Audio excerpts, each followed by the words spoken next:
This is the Bonus Section Podcast, episode number 74. You're not okay. Are you the type of person that knows you were meant for something greater in this lifetime and that somewhere inside of you, there's just this bigger version of yourself trying to break through? But in spite of all your self-development attempts, you just can't seem to find the way up? Well, then, hey, you are definitely in the right place. I'm Danny Griffin, the founder of the Bonus Section and the host of this podcast, and a person just like you, trying to learn how to live the most fulfilling life possible.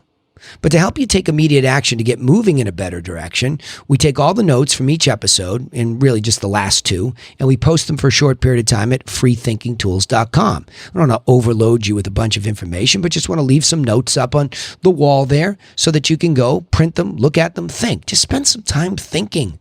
Everybody slow down and do some thinking about your life and the direction. It's just so easy to make new decisions, like boom, right there. So if this podcast can help you think and stimulate some of that, I suggest you take the notes and you get yourself a little journal or a yellow pad of paper like I have always right next to me. I'm staring at it, pen, legal pad. I love to get things out of my head, through my arm, down on the paper, because then I can see what's really important to me and get all the noise out of there. But interesting subject today. You're not okay. I know you're probably going, duh, I know I'm not okay. Help. Well, what I mean by this is more of a standard. Let me hit the first point here. You see, the reason you're not okay is because there's always better. That's simply the hook here, right? I'm not really judging how you feel or where you're really at in the whole process of evolution, or you're up or you're down, or you're on medication just trying to get through the day, or unfortunately maybe some drugs or alcohol or something's got the best of you. Sure, those are some of the extreme reactions we have, but there's hope. Okay, let me just give you some hope. There's always better. Every single minute of every single day, no matter how daunting whatever the circumstances are, there's always better. And that's hopeful. Just that statement alone. There's always better for you. There's always better in the world. There are better circumstances. There are better opportunities. But it does take some action. And at least the minimum action, which I promote here, is thinking. Because you don't have to get up off the couch to do it. Sure, maybe you have to turn off the TV. Maybe you have to open up the shades, let a little sunshine in, let the vitamin D stimulate, whatever. But you can sit upright even. You can change your state by just even sitting upright or standing up and thinking while you stand up. I love to do that. I like to walk around my house. I've got this new stance where I put my hands behind my back because it opens up my chest. I breathe a little bit better. I feel a little bit better. My back doesn't hurt. My posture, works better. All of that. It just helps me get in a physical state to think about how could I make my life better. And sometimes it's big stuff. Sometimes it's tiny stuff. Jordan Peterson, for some reason, I don't know why this guy is so controversial. He's freaking brilliant. He is so well studied and brilliant. I just think people attack him just because he's out there, which seems to, God forbid, should anybody put themselves out there these days, you're always under attack. I get some really bizarre attacks. People that barely know me, whatever, right? I mean, that's not going to stop me from getting to you who want to hear this. So I really just think that if you just get in that state to be open to the fact that there is better, you can just stop it, at least temporarily. This misery that you feel, this downtrodden, it'll never work for me. That's just not true. All of the extreme language is just not true. The words that might come out of our mouth as we react to getting better are just programmed in from the state that you're in. And I get it. And it might be low. And you might need professional help. And you might need Western medicine or Eastern medicine, for that matter, to get yourself physically under control and psychologically. And you should go seek that help. I always highly recommend it. I remember when there was a point when I didn't believe this stuff. I wasn't preaching this stuff. Remember, I've lived this stuff. I've had plenty of low moments when I was young. When I thought I was supposed to conquer the world in a half an hour and it wasn't happening, I became very down. And I was trying to figure it out. I didn't have a direction. I didn't have a clear goal. I wasn't giving myself permission to do what I loved. And then finally, one day, I kind of did. And everything started to change. And I was patient with it because the freedom was there. The freedom to live my life my way was a really big first step. And that was better. just a decision. But, it's ironic that the decision was to quit on a path that was going to make me extremely financially successful, very young, and it just didn't matter to me. And so the better started with giving up something too. So sometimes we're stuck in something because it's a job, it puts food on the table or whatever it is, and we're struggling and we're not okay. We're going to work, we're not okay. We're in relationships, we're not okay. Or it just could be life is good. But maybe you're not okay. Well, life is good either. Because if there's better, what are you doing? And I'll get into that in a second, what that means. But the second point here, I heard this, and it was Peterson that was talking about this, Jordan Peterson. If you're young, you barely have a clue. So, how could you look at a young person, or how could you look at anybody in a circumstance and say, oh, you're fine. Oh, you'll be fine. That's dismissive. Right? Be careful to talk to people like that. Don't do that necessarily. That's a whimsical statement, and especially when somebody's young, they have a lot of misperceptions about how the world works because they know less than many other people that have had circumstantial, experiences and have been up and down. Quite frankly, when we look to hire for our business, we're looking for somebody that's been around for a while because they're not wacky idealistic. They understand realism. They understand what it's like, and they can bring that expertise, and we can be grateful for them and they can be grateful for us. But when you're young, you barely have a clue. So you better be careful when you're telling a young person you're fine, because in their minds, they're not. Because they don't know yet that perseverance, that patience, that persistence, right? That self-love and all those things, they don't understand how powerful all those things are yet because they've never been able to apply them.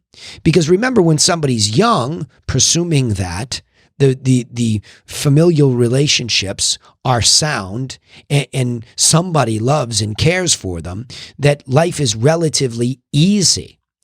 And then as time goes on, you get into your teens and you start to sow your oats per se, and you get out there and, somebody makes fun of you at school or something goes wrong and you're going through puberty and you look goofy and all these things. And, you can't just dismiss somebody in that state. So, you'll be fine.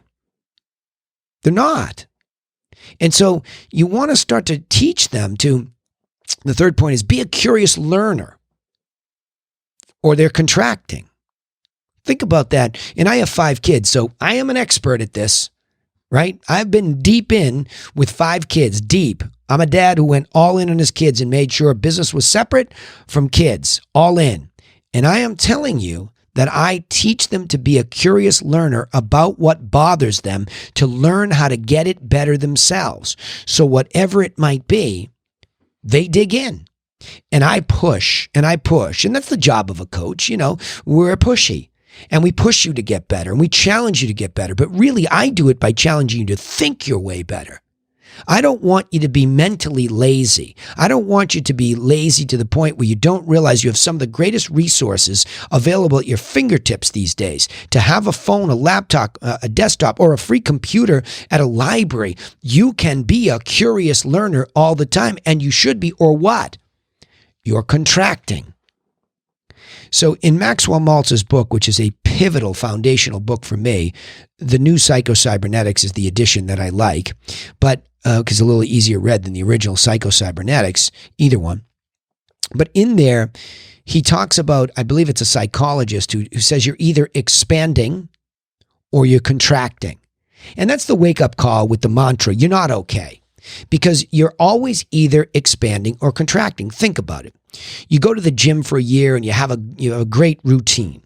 And all of a sudden you see the transformation beginning to happen, but you just can't get rid of that little roly-poly somewhere, right? Out back, out front, under your arms, where it is, under your chin, you just look bloated and you just can't seem to do it. You look better and you feel good, but then all of a sudden you're like, this is exhausting, and you start contracting.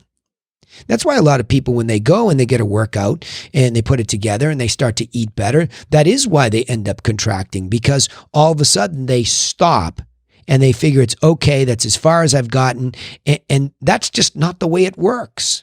We ebb and we flow. So we contract and we expand. And that's, by the way, just part of life. While you're expanding into a better physical version of yourself because that's important to you, it makes you feel mentally and physically sound and you're getting better. There are weeks where you're off. I mean, I've had a very regimented food routine and then I tweaked it with veganism, and veganism didn't work too well for me. I started to lose my memory because there wasn't enough protein. I was starting to cheat on veganism, getting into, a lot of white flours and rice, and was eating way too much sushi and passing it off as and I say veggie sushi. I was putting things in my body that had me contracting mentally and physically. And so I made my adjustments. And so because I stayed a curious learner. So I tried it because when I was on heavy meats and I ate nothing but grass-fed and chicken, still not back on the beef or the chicken because I just didn't like the way I felt in my upper GI tract when I was on the meat. I couldn't process it as well. And so I added back some fish. And again, I'm going on and on about me only as an example to see, look, I'm a curious learner. I don't stop because I know I'm getting older. And as of this podcast, I just had a birthday yesterday. But the point is, I don't want to go backwards, even in my older version of myself. I want to be the best, right? Which is a standard that you're kind of chasing. That's the elusive ghost. I want to be better, okay, as I pursue the elusive best, because there's no such thing. As I get there, right? I'm on this journey and it's fun. At 56, you can't do what you could do at 26, but you can do new things and you're smarter and presuming you continue to work on that, right? And so I'm curious too. And as I listen to and I talk about Jordan Peterson, he starts to talk about the Russian writers. And I was a fan long ago when I was really working hard because I wasn't okay academically. I'm an academic. I mean, I like to study. I'm a nerd. I love libraries. I love Barnes & Noble, one of my favorite places. I know you can get it on Amazon. Yes, I order there too. And yes, I have Audible. I have YouTube, on cue. I'm never not learning. But listening to Peterson challenged me by just talking about just the way he talks, how well read he is. I mean, it's hard to debate a guy like that about things that just are factually in books. That, he's just stating what other people say. He's not giving opinions. He's making literary reference after literary reference. So I picked up Dostoevsky's The Idiot and I started to read it. It's 615 pages of challenge, gorgeous, beautiful writing. I mean, some of the Russians, delish. And then the Gulag Archipelago, which I'm compelled by because he keeps talking about that, how it basically brought down the Soviet Union. And here we are, at the time of this podcast, we're watching what's going on in Russia. We're not okay. So I'm curious. I want to know, well, what is this Gulag Archipelago? What is this all about? Why does it affect a guy that a lot of people are listening to, love him or hate him? What's going on here? See, I want to participate in that. Don't you? Don't you want to know? Don't you want to lead yourself? Aren't you curious? It's all right there for you. So being a curious learner helps you stop the contraction and it keeps pushing because they are opposing forces and they're just universal and immutable. You're going to expand and you're going to contract over the course of your life. But if you don't recognize you're not okay, you can't take that action step to be curious and learn. So you are really contracting and you know what that looks like. You might be suffering from it now, but there's hope. Thinking gives you hope. Curiosity gives you hope. Learning gives you hope. And even if you just win a little expansion and you stop the onslaught of contraction, self-image, minimization, all of that can be fought against. All right. So let's get into the bonus section of the bonus section podcast. The final point here is, you see, by seeking better, you're finding a key to living a long, fulfilling life. This is key. Now, I'm at the age where I'm a dad of kids that are all grown, 26 down to 18. And so they're all adults now legally. And I have to look at what 56 means for the remainder of my life and the things that I have done over the last X number of years to put me in a healthy spot where I can, run businesses and expand them and be involved in kids and hopefully, the blessing of grandkids and marriages and enjoy all that. I want to live that long, fulfilling life.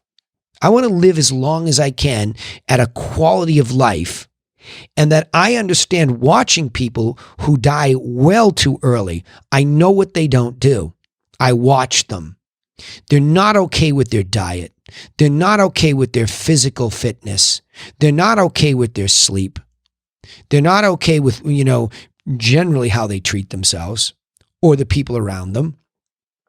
They live a very small life, and it keeps getting smaller, and they contract. They get ornery. They're no longer curious. They give up on stuff like that, and they just stop living. And that's what happens. And some of it these days, something's off, by the way. We're not okay. I talked to my mother. I see too many people, including my father-in-law, who just passed from Lewy body dementia. It was a very painful thing to watch over the last 24 months. And if you know anybody that suffered like that, then you know what I'm talking about, that this is a tough subject. We're not okay. And you can't just keep going through life doing certain things and expect the end of your life, whenever it is, to be quality if you're not curious and you're not motivated to do better.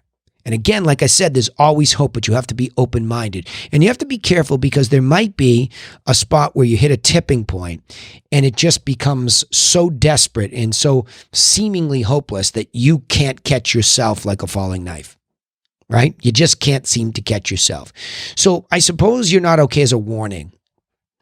If you're young, it's okay that you're not okay. How about that? Okay? It's okay that you're not okay. There's always help. We've had a couple tragedies of a couple young people that were close to my kids who didn't believe that there would be any hope, who lost all hope.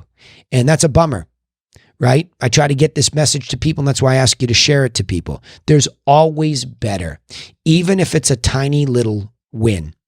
Try to win tiny little wins all the time. Peterson talks about walking into your room and looking at saying, could I spend the next 30 minutes making this better? Because what's around you is usually a manifestation of what's going on in your mind. So always seeking better in all the things that are important to you and important to us as humans and our quality of life. Physical, mental, familial, right? Friends, love, all those basics in the hierarchy of needs. You can work at these things, but working at something starts with recognizing that you can get better at all of them and that you will contract. So the battle to be better is a game worth playing, okay? Let me summarize this again. You're not okay. We're not okay. World's not okay. But there's hope. Here's why. Because the first point is there's always better.